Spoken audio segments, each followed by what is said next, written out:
Hello and welcome to this episode of Cosmic Crow Tarot. I think throughout the years of me being on YouTube, I don't think I've ever shared this deck nor done a reading with it on here. So for some reason, I was just being called to do so today. This is the Starman Tarot created by David DeAngelis for the artwork and everything that he created for David Bowie. David Bowie is one of the greatest entertainers of all time, and the artwork in this deck, there's nothing out there quite like it. It's such a gorgeous deck. It's so full. Let me just give you an idea of the cards. Well, let's take the little other things out, but just take a look at those illustrations really fast. They're so cosmic, so gorgeous, so interesting. And I haven't ever, I don't think, done a video where I just let these cards, this deck share its message with us, which is exactly what we're going to be doing in this video today. So let's get it shuffled and see what the cards have to share with us. This is timeless, so if you're watching this right as it comes out, it's meant for you. If you're watching this a year later, it's meant for you too. If it makes sense to you, if it connects with you, if it resonates. That's the word we use, right? Resonates. So as always, I want to begin this by thanking the cards, thanking my guides, and yours as well for letting me share this with you and sharing its voice to help us find the empowerment and inspiration that we need to take control of our lives. You know that spread that I just absolutely love to do, the present future advice. That's exactly what we're going to be doing and letting this deck share what it wants to share with each of those positions. Plus, let's go ahead and see what the bottom of the deck shares as well, because I love sharing the bottom of the deck. I feel like it's, overall energy, the theme of the reading itself, or at the very least, something we wouldn't have gotten before, because 78 different cards in the deck. When one comes up, it's not going to come up again. So I've got all the cards shuffled. I've got the deck cut. So take 3, put it on 1, set them all on 2, and we have the deck ready.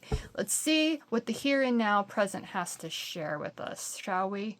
See this one right here, how it's sticking out? It's definitely the one calling to me.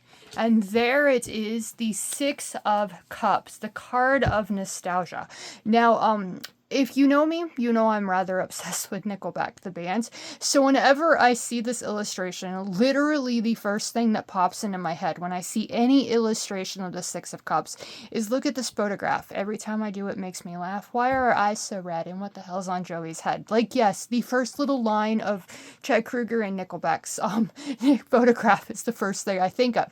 But it does connect very much with the 6 of Cups, because this is what it's about. Look at this photograph. Look at the things of our past. Reflect on them and learn from them. I call this the card of nostalgia because it is learning from those experiences of the past, finding what they can teach us. 6 is the number of the lovers of the major arcana. I also see it as the number of self-reflection. A lot of times when the 6 of Cups comes up, it's like longing for that past, wishing we could go back. And personally, and I'm sure I'm not alone in these thoughts, a lot of us wish we could just go back in time. To imagine just going back and being a kid, knowing what we know today, and just appreciating it, the freedom, the lack of responsibilities that we had as children and everything, just that younger time in our lives. Oh, if we could just go back and appreciate it, because a lot of us probably didn't appreciate it when we were there, and longing for it and now doesn't really help us at all. Like I said, 6, lovers, self-reflection. By taking the time to reflect on those past, looking at the photographs and everything and the memories of the past, it can help us focus on what we want to achieve moving forward. So as we sit here, as you're watching this, and it's like, yeah, I'm remembering those times with my siblings. I'm remembering those times in school, with our kids and everything, going back to school now and getting ready for that. It might remind us of our own childhoods in school and everything too. And so that reflection that we have right now can help us focus on where we want to go next. 6 of Cups, astrological connection, is the second decan of Scorpio. Scorpio is the fixed water sign of the zodiac. A lot of times, Scorpio energy and those emotions, I call it drowning in the ocean of emotion.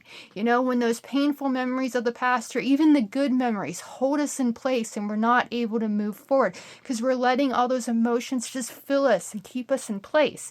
Now, when we let those go, when we let the pain of the past, we let the things of the past go so we can focus on where we want to be in the future, we can have more control of making our lives what we want them to be. So don't let those memories of the past hold you in place now.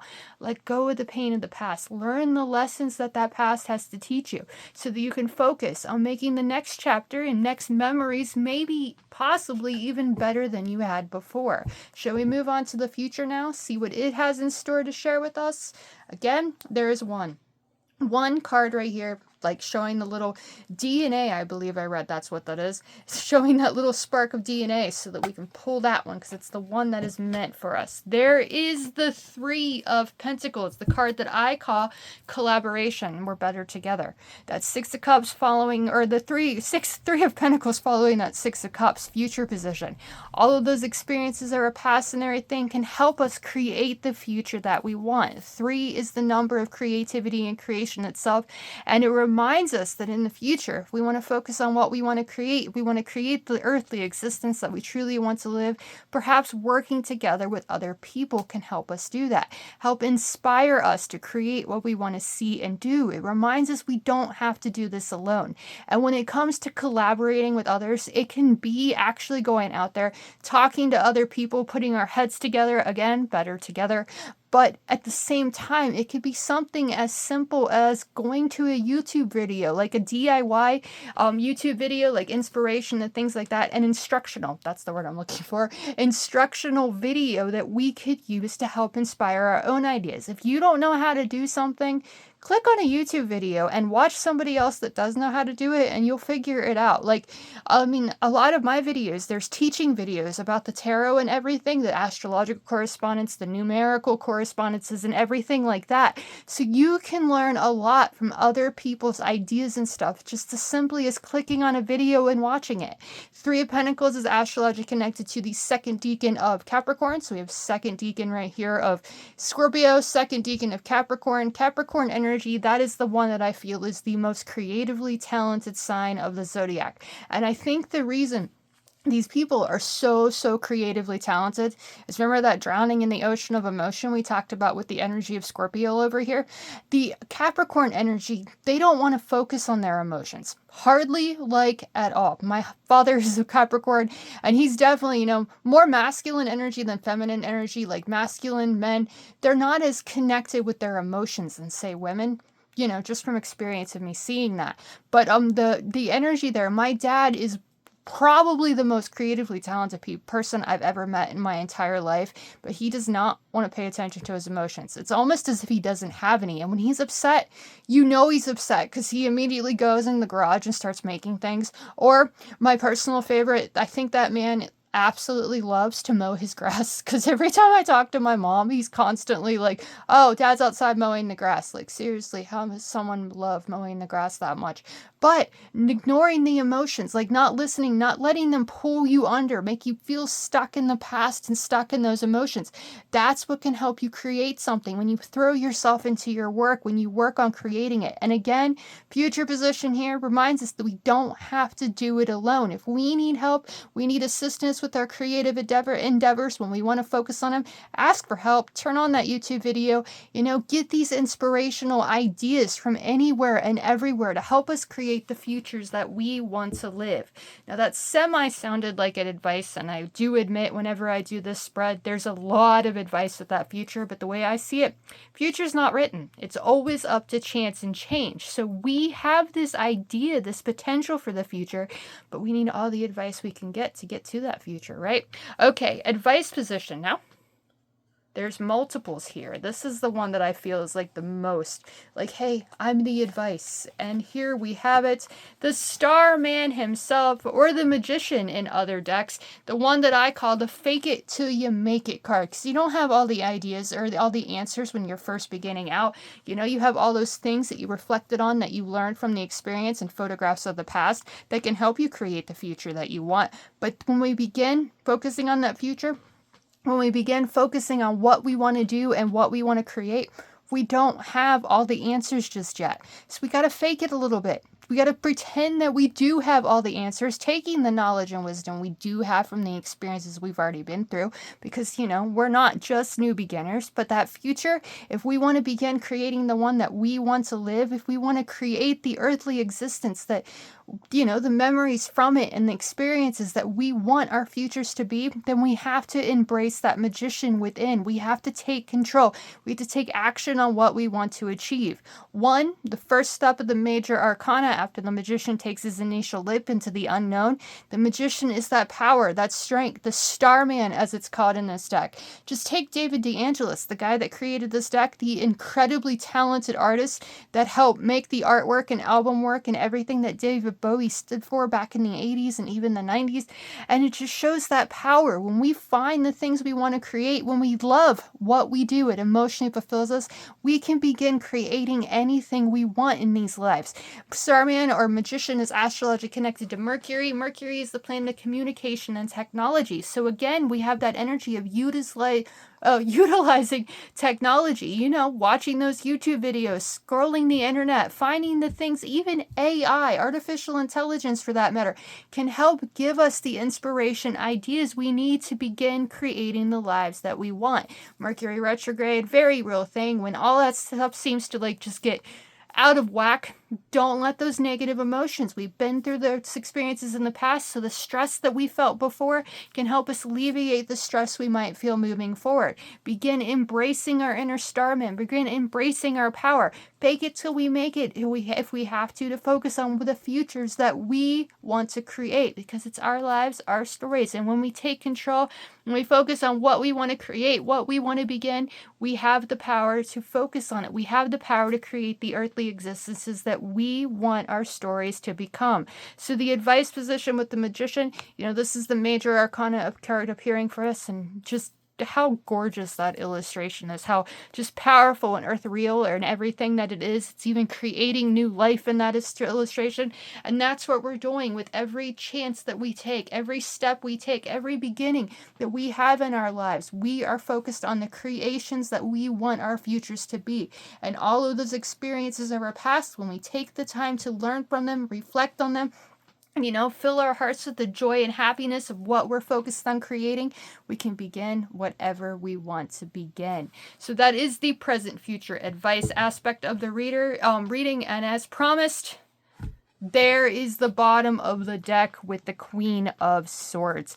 Members of the court. First thing foremost, members of the court, they don't have any numbers connected to them. But if you see them as the next step after the 10, the numbers are easily found. Page, Knight, Queen, King, 11, 12, 13, 14. Queens are always the 13, which relates them to death of the major arcana.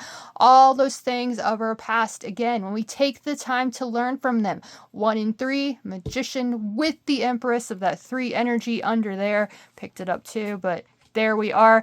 But that energy, when we find that power, when we learn from the experiences of the past and let the negative emotions go away, we can begin creating the strong foundations that we really want our lives to be. The Queen of Swords, she has power, she has strength, she has a calm, collected, and logical, rational mind because she's been through some stuff. Those experiences of her past, they made her stronger. At times, it probably thought it was going to kill her, but she never gave up. We can't give up either. It's those experiences of our past that give us the strength we need to begin creating the futures we want to live. Astrological corresponds to the Queen of Swords. It's Libra. Libra energy, that's the sign of the scales.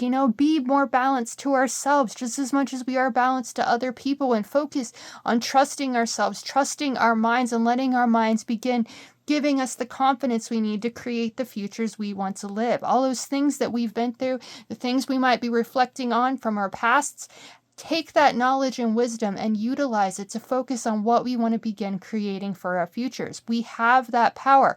Queens, they're feminine, so we have this action energy here with the magician, masculine energy. Queen of Swords, she's more that high priestess. She's more that taking the time to look within and think things through. Have compassion for ourselves. Forgive the past and learn what it has to share with us so we can focus on creating those strong foundations we want for our futures. Now, such just an empowering message here with the Starman Tarot, reminding us we can be the Starman of our stories if we believe we can and focus on what we want to create. And that 3 of Pentacles that we saw earlier with that future right there reminds us that we don't have to go at this alone. The people of our past, the memories, the YouTube videos, and the AI, everything is there with us to help us create the futures that we want. And those experiences of our past, despite the fact they might have been painful and sad, at the very least tells us that what we don't want our futures to be, right? So utilize that information and knowledge that we've experienced from the past and focus on begin creating the futures that we want to live live. As always, I want to thank you for watching. I hope you enjoyed this video. If you want a reading with this deck or any deck in my collection, please feel free to comment on this video, message me on the socials, or book one directly on my website. All of that will be in the details in the description below. And if you have any ideas of what kind of video you'd like to see from me or anything like that, feel free to leave those comments too, because I'm always looking for inspiration for ideas for videos. Again, thank you for watching. I hope you enjoyed, and I'll see you again in the next one.